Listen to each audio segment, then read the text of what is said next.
चंद्रयान-3 के लॉन्च के बाद से पूरे देश में जोश का माहौल है। ऐसे में Indian space research and agency यानी इसरो भी देशवासियों को अपने इस मून मिशन को लेकर पल पल का अपडेट दे रही है। इसरो ने चंद्रयान-3 के लॉन्च के दूसरे दिन ट्वीट कर बताया था कि स्पेसक्राफ्ट की हेल्थ पूरी तरह नॉर्मल है, जिसका मतलब कि स्पेसक्राफ्ट सही कंडीशन में है।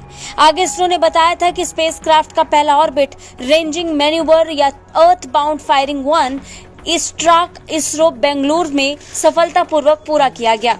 अंतरिक्ष यान अब 41,762 किलोमीटर गुना 173 किलोमीटर ऑर्बिट पर था और अब दूसरी ऑर्बिट मैन्यूवरिंग में इसकी नजदीकी दूरी यानी 171 किलोमीटर को बढ़ाकर 220 किलोमीटर के आसपास हो गया है।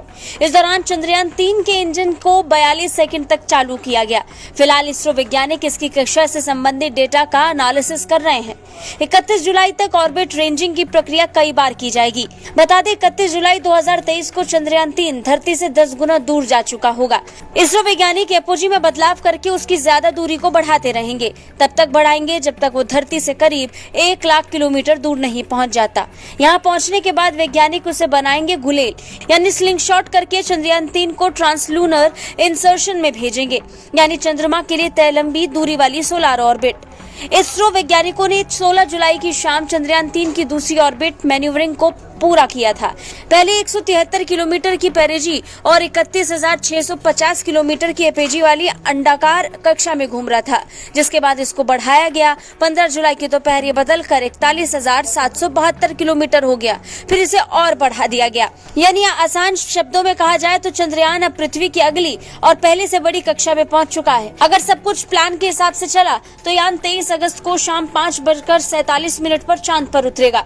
चंद्रयान-3 में लैंडर, रोवर और प्रोपल्शन मॉड्यूल है। लैंडर और रोवर चांद के साउथ पोल पर उतरेंगे और 14 दिन तक वहां प्रयोग करेंगे और प्रोपल्शन मॉड्यूल चंद्रमा की कक्षा में रहकर धरती से आने वाले रेडिएशन का अध्ययन करेगा। मिशन के जरिए इसरो पता लगाएगा कि चांद की सतह पर कैसे भूकंप आते हैं। ये चंद्रमा की मिट्टी का अध्ययन भी करेगा। अगर सॉफ्ट लैंडिंग में सफलता मिली यानी मिशन अगर सक्सेसफुल रहा तो अमेरिका, रूस और चीन के बाद भारत ऐसा करने वाला चौथा देश होगा। अमेरिका और रूस दोनों के चंद्रमा पर सफलतापूर्वक उतरने से पहले कई स्पेसक्राफ्ट क्रैश हुए थे। चीन 2013 में चांग-ई 3 मिशन के साथ अपने पहले प्रयास में सफल होने वाला एकमात्र देश है। जाहिर है अब चांद को छूकर मुट्ठी में कर लेने की बारी भारत की है।